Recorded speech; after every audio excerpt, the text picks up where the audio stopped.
نبی پاک صلی اللہ تعالی علیہ وآلہ وسلم کے صحابی حضرت معاذ ابن جبل کے پیچھے وہ نماز پڑھنے والے بندے نے کیا کیا؟ اس نے نماز توڑ دیا، اپنی پڑھ لی، لوگ برا بھلا کہنے لگے۔ وہ شخص اکیلا تھا، پریشان ہو گیا، اب اس کے اندر تو کچھ اور تھا نہیں، تھکا ہوا تھا۔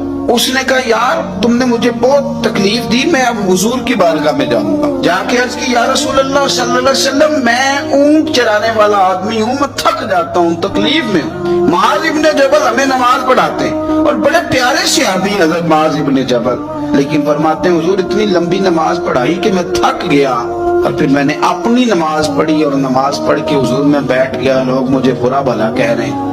حضرت ابو مسعود انصاری رضی اللہ تعالیٰ عنہ فرماتے ہیں میں بھی اس جماعت میں شریک تھا، میں نے حضور کو اتنے غصے میں کبھی نہیں دیکھا۔ فرمایا بلاؤ نا معاذ ابن جبل کو۔ حضرت معاذ ابن جبل آئے تو حضور فرمان یہ لفظ ہے حدیث کے، حضور فرمانے لگے کس نے اجازت دی اتنی لمبی نماز پڑھانی؟ فرمایا میں لوگوں کو دین کے قریب کرتا ہوں، تو دور کرتا ہے؟ فرمایا زیادہ سے زیادہ تو نے پڑھنی ہو تو سورہ شمس پڑھ لی۔